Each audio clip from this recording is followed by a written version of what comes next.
Hello, hi, very good evening, all my students. This is Sangeeta. Welcome to Ganga TGT PGT Home Science. Ganga TGT PGT home science में आप सबका बहुत बहुत स्वागत है। तो आज हमारा टॉपिक है एनसीईआरटी। हमारा एग्ज़ाम यानी समीप आ चुका है, इसलिए हम अपने क्वेश्चन और एनसीईआरटी से संबंधित हैं वो करने वाले हैं। तो जल्दी जल्दी देख लेते। कल हमारा इतना हो गया था कि कोडेक्स एलिमेंट्रियस कमीशन ये क्या है? अंतर सरकारी संस्था है।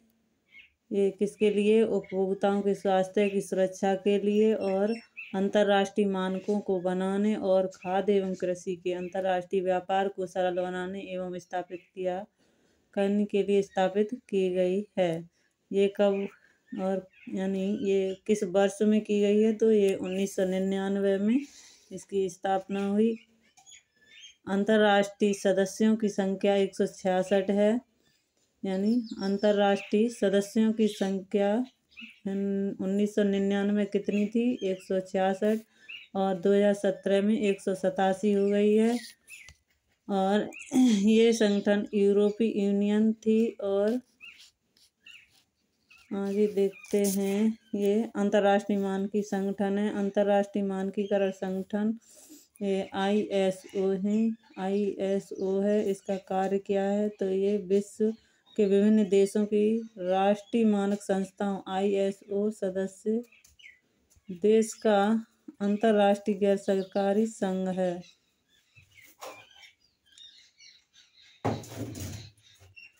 इस संगठन का मिशन वस्तुओं के अंतर्राष्ट्रीय विनिमय का आसान बनाने यानी विनिमय को आसान बनाने और बुद्धिजीवी वैज्ञानिक प्रौद्योगिकी और आर्थिक गतिविधियों के क्षेत्रों में सहयोग विकसित करने के उद्देश्य से विश्व में मानकीकरण और संबंधित गतिविधियों के विकास को प्रोत्साहन देना है।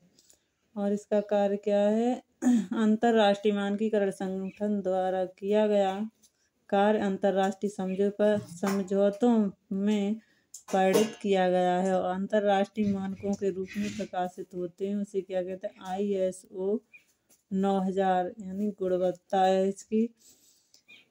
आवश्यकताओं का ऐसा अंतर्राष्ट्रीय संकेत चिन्ह है।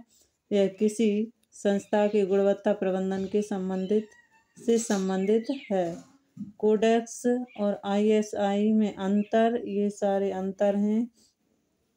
राष्ट्रीय नियमों में कोडेक्स और ISO में अंतर यानी राष्ट्रीय नियमों के विकास के लिए उपयोग में लाया जाता है ये कोडेक्स, और ये स्वैच्छिक होता है। यानी ये राष्ट्रीय नियमों के विकास में लाया जाता है कोडेक्स, और ISO ये स्वैच्छिक होता है। परिवर्तन बहुत धीरे होता है। कोडेक्स में परिवर्तन बहुत धीरे होता है और ये प्रत्येक 5 वर्ष बाद होता है। यानी ISO का परिवर्तन कितने वर्ष बाद होता है? प्रत्येक 5 वर्ष बाद होता है। 5 वर्ष बाद इसमें परिवर्तन होता रहता है ISO में, और कोडेक्स में धीमे धीमे होता है। अल्पमत स्वीकृति पद्धतियों का वर्णन करता है ये कोडेक्स, और ये वर्तमान मानक प्रौद्योगिकी पद्धतियों का वर्णन करता है। आगे देखते हैं।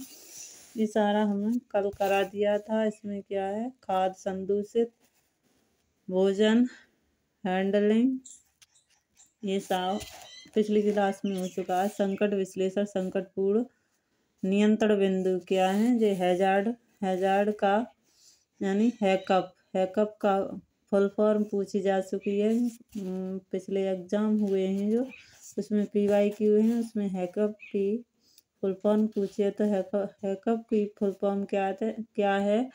Hazard analysis critical control point, इसका है। यानी हैकअप की फुल फॉर्म क्या है? Hazard analysis critical control point खाद्य सुरक्षा का आश्वासन देने का एक साधन है। ये संकटपूर्ण से यानी खाद्य को संकटपूर्ण से बचाने का काम करती है। खाद्य को संकट से बचाने का काम करती है कौन? हैकअप। हैकअप एक संस्था है, ये खाद्य को सुरक्षित रखने का काम करती है। इनमें निम्नलिखित शामिल किया गया है, यानी हैकअप में के विकास में योगदान देने के लिए, किसके विकास में? खाद्य संकटों के विकास में योगदान देने के लिए उसकी क्षमता आंकलन किया जा सकता है। इनमें निम्नलिखित शामिल है।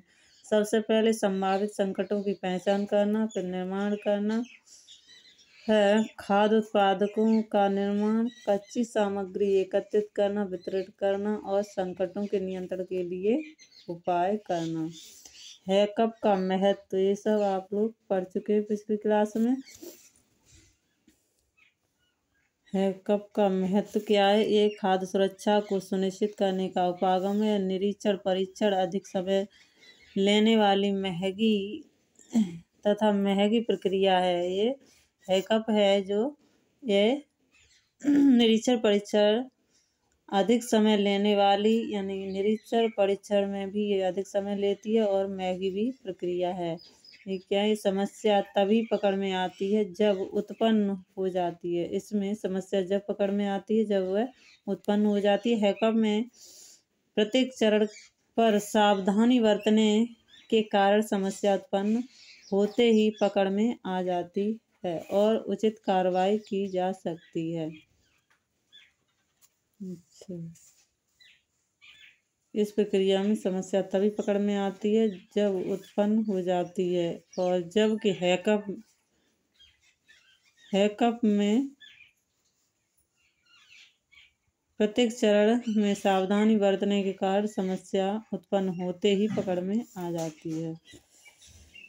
यह खाद्य सुरक्षा को सुनिश्चित करने के लिए उत्पादकों, वितरकों और निर्यात करने वाले संसाधनों का उपयोग करने में सक्षम बनाता है। यह उपभोक्ता संरक्षण और अंतर्राष्ट्रीय व्यापार के लिए बहुत महत्वपूर्ण है। यह नियमित रूप से उत्तम गुणवत्ता वाले उत्पादों का आश्वासन देता है। आगे है श्रृंखला के सभी स्तरों पर खाद्य सुरक्षा और खाद्य की गुणवत्ता को सुनिश्चित कर अधिक उपभोक्ता संरक्षण देने का प्रयत्न करता है। इसमें हो रहे परिवर्तन से खाद्य क्षेत्र में कार्य के अवसरों को बढ़ावा मिलेगा और जीविका के लिए बहुत से विकल्प उपलब्ध होंगे। ये व्यवसायिक जो खाद्य उद्योग क्षेत्र में अपनी जीविका सुनिश्चित करना चाहते हैं हाँ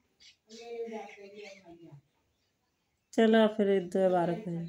खाद्य रासायनिक खाद्य संसाधन और संरक्षण, खाद्य विश्लेषण और गुणवत्ता नियंत्रण में पर्याप्त ज्ञान होना आवश्यक है। ये ज्ञान यानी खाद्य संरक्षण और खाद्य विश्लेषण और गुणवत्ता नियंत्रण में पर्याप्त ज्ञान होना आवश्यक है। व्यवसायिकों को सुव्यवस्थित स्वास्थ्य एजेंसियों में खाद्य सुरक्षा अधिकारी, यानी स्वास्थ्य एजेंसियों में कौन कौन होता है? तो खाद्य सुरक्षा अधिकारी होता है एक, और कौन होता है? खाद्य विधिकर्ता होता है। खाद्य विश्लेषक के रूप में नियुक्त किया जा सकता है। साथ ही एगमार्क BIS और गुणवत्ता नियंत्रण प्रयोगशालाएं जैसी व्यावसायिक स्वैच्छिक एजेंसियां कार्य कर सकते हैं। इसके अतिरिक्त बड़े उद्योग आदि उनकी गुणवत्ता नियंत्रण इकाइयां होती हैं जिनमें निपुण व्यक्तियों की जरूरत होती है। इसमें ये खाद्य उद्योग में क्या क्या है? तो गुणवत्ता नियंत्रण प्रबंधक होता है। हैकअप के आकलन के लिए आंतरिक खाद्य लेखा परीक्षक होता है, यानी उद्योग में कौन कौन व्यक्तियों की जरूरत पड़ती है वह देखते हैं। गुणवत्ता नियंत्रण प्रबंधक पहला। फिर हैकअप के आकलन के लिए आंतरिक खाद्य लेखा परीक्षक होता है। फिर अगला है शोध और विकास विभाग होता है। शोध और विकास करने के लिए उसका एक विभाग होता है। राज्य स्तर पर खाद्य सुरक्षा निरीक्षक होता है एक। उसके बाद हैकअप को लागू करने के लिए एक ट्रेलर होता है। कौन होता है? हैकअप को लागू करने के लिए ट्रेलर। खाद्य सुरक्षा प्रबंधक और हैकअप टीम के सदस्य होते हैं। इसी में गुणवत्ता नियंत्रण प्रयोगशाला में विश्लेषण होता है। ये सब इसमें होता है। अब हम अपने क्वेश्चन देख लेते हैं जल्दी से।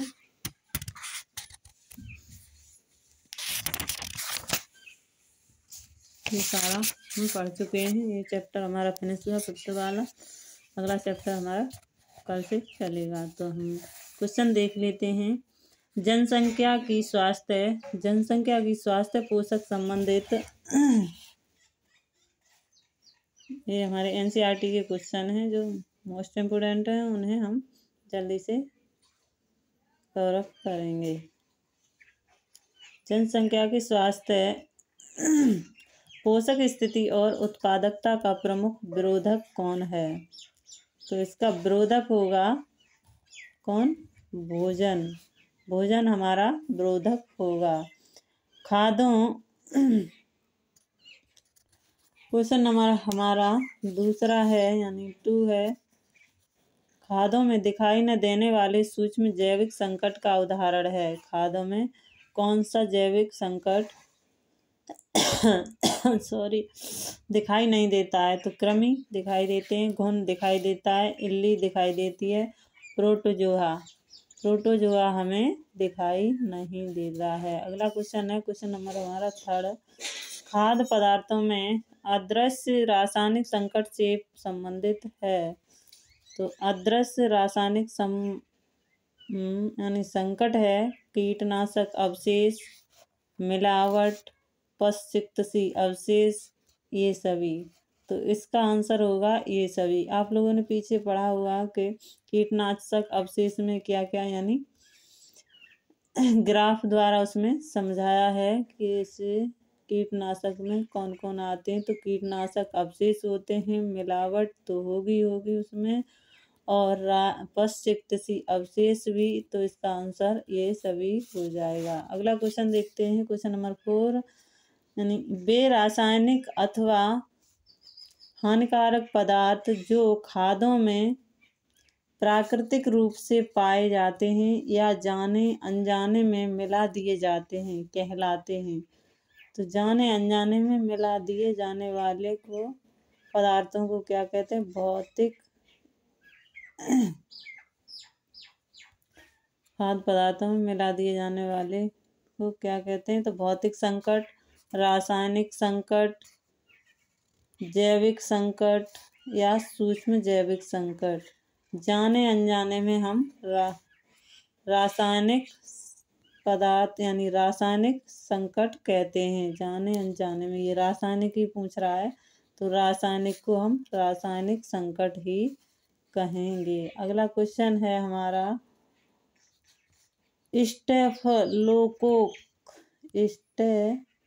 स्टेफलोकोक ऑरियस उदाहरण है किसका? खाद्य संक्रमण रोगाणु का, भौतिक हानिकारक पदार्थ का, खाद्य विषाक्तता जीवाणु का, रासायनिक हानिकारक पदार्थ का। तो इसका राइट आंसर हो जाएगा सी। तो खाद्य विषाक्तता जीवाणु का ये स्टेफलोकोकस ऑरियस उदाहरण है। अगला क्वेश्चन है हमारा क्वेश्चन नंबर 6 ये है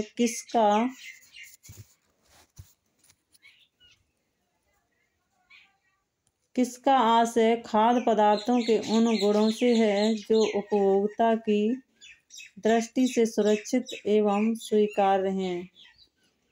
यानी किसका पूछा है? उन गुणों का। यहाँ से पकड़ते हैं हम क्वेश्चन।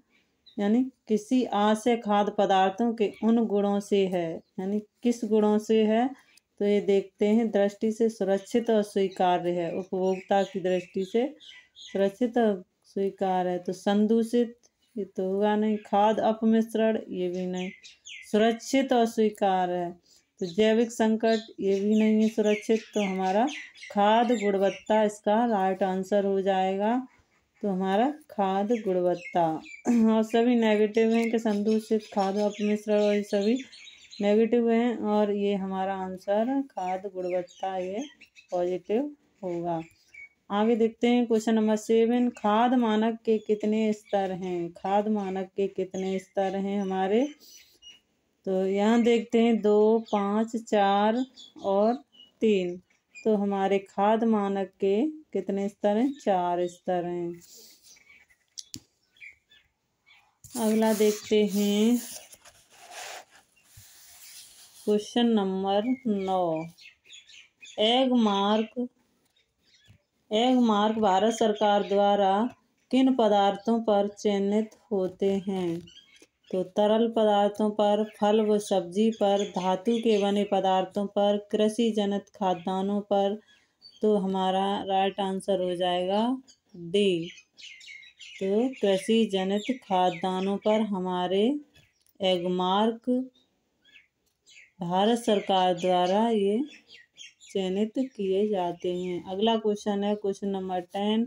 खाद्य सुरक्षा और मानक अधिनियम किस वर्ष पारित हुआ? ये तो हमारा क्वेश्चन यानी PYQ TGT PGT में पूछा गया है। ये शायद किसी में PGT में पता नहीं, हाँ किसी में पूछा गया है। ये हमारा PYQ है, पूछा हुआ क्वेश्चन है। ये पिछले ईयर में पूछा गया क्वेश्चन है। तो इसका राइट आंसर क्या है?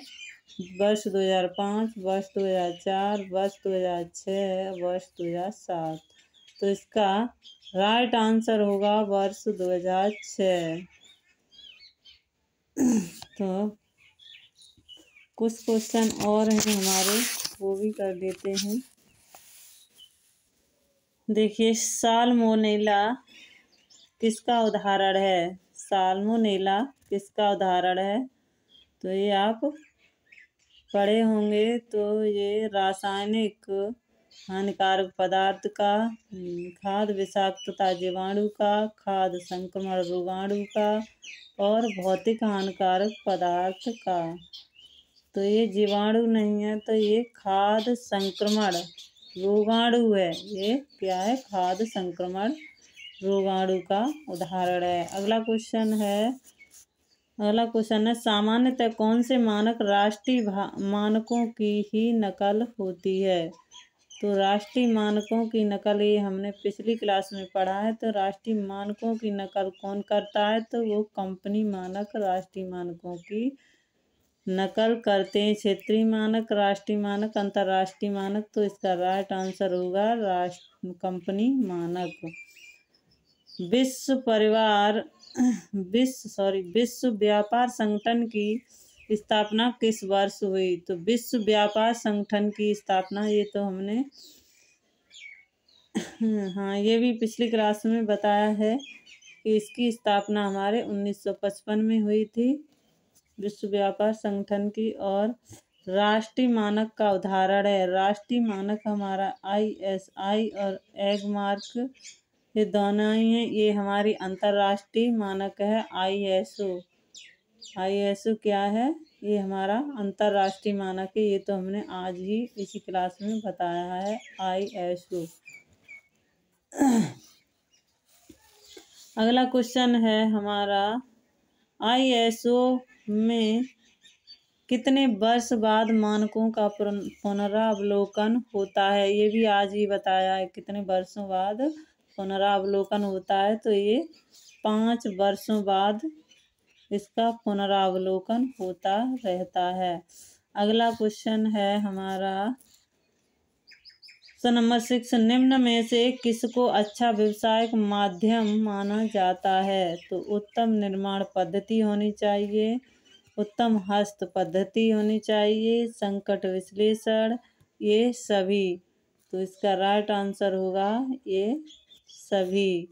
तो उत्तम निर्माण पद्धति भी होनी चाहिए, उत्तम हस्तन पद्धति भी होनी चाहिए, संकट विश्लेषण भी होना चाहिए, ये सभी इसमें होने चाहिए। तो आज के लिए बच्चों इतना ही। तो मिलते हैं हम अगली वीडियो में ऐसी वीडियो के साथ। Thank you so much.